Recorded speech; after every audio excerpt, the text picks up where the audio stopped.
Hi guys, welcome to my temperature blanket update for April.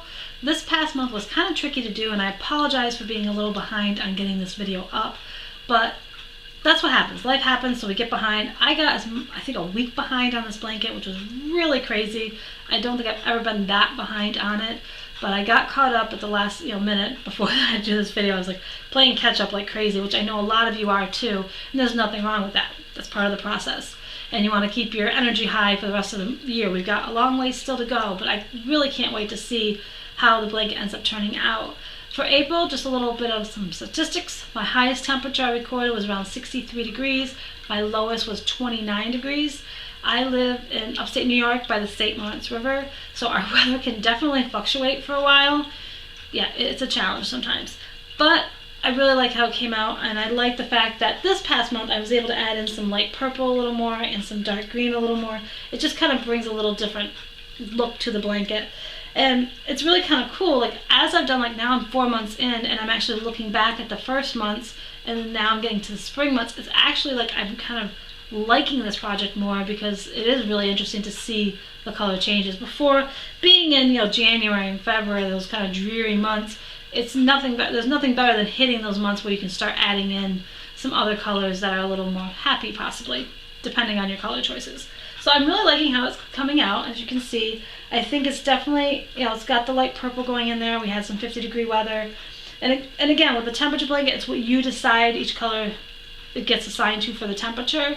So that's really what's going to play up with how it looks. So I know some people may not like my color choices, but that's just what I chose. That's why I went by what I had available first and then went off of that. So if you kind of go through your yarn stash, you might find that you have a certain amount of skeins in certain colors, and that's kind of what I used to make my guideline up so that I wouldn't have to invest too much money up front to make it. Because a lot of people ask, well, how much yarn do I need to make a temperature blanket? And as I've said before, there's no real set amount you need, because one is going to depend on if you're crocheting it, knitting it, loom knitting it. It's going to depend on how bulky your yarn is that you're using, and it's very much important about like the temperatures. When you think of a temperature blanket, looking, let's say, at my ranges and my colors, again, this is just for people that are not familiar with what a temperature blanket is. You assign a color to a temperature range. You can make the temperature range a big range or a little range. You can do it after every 5 degrees, 10 degrees. It's your choice. I like the customization you can do with it. So again, I was like worried. I mean, I went through a decent amount of gray in January and stuff. I went through, certain colors, but then it's really hard for me to know how the weather's going to be. Like, I didn't think that I'd be doing a light blue in April for 20 degrees. I was thinking we were done with that temperature, but we weren't. So that's what's hard. But I would definitely say if you start out with at least 2 to 3 skeins of each color you want to use, and then kind of be able to go by there. If you get through a skein, then you know, okay, I can replace it, and now we always kind of have a certain amount on hand. It's going to depend on how long you want it to do. I'm making mine for a queen size bed. If I were to make it just as a throw blanket for downstairs, I wouldn't be making it as big, therefore not needing as much yarn. So again, you really can kind of do some research or just kind of stockpile some yarn if you're like, well, I don't want to do this project, but I may in the future maybe start pulling colors you want and start getting things tucked away so it's ready to go. And I know I've mentioned that before. And again, if you haven't already, make sure you join the Facebook group for the blanket, and that link will be in the description below.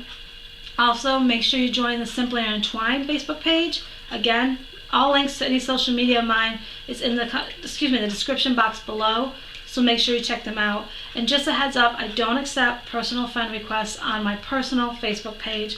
I tend to try to steer people towards the Simply Intertwined, so if you've looked up my name and you're like, well, I sent you a friend request, you're sending it to my private Facebook account and not to Simply Intertwined. So please make sure you go to the appropriate link and you can message me on there, and I will respond quicker on there than I would if you're friend requesting me on my personal page. I apologize for that.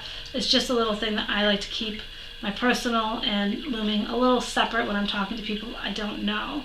So it's not any way trying to be mean to anybody, it's just what I'm choosing to do. So enough about that. Again, the blanket's coming along. I will take a close-up picture of the April section, and that will be at the end of the video, so make sure you stay tuned for that. And again, if you haven't already, if you're working on this blanket and you just finished your April month, take a moment and just look at the months to kind of inspire you. Kind of look at the progress you've made and realize we're getting there. We're 4 months done. We're getting there. It's almost halfway mark here, guys. We're getting to the start. It'll be really cool to see this all finished. I know that I won't post my whole finished blanket until I get the border done at the end of the year. So you'll see my completed temperature blanket video most likely in January of next year.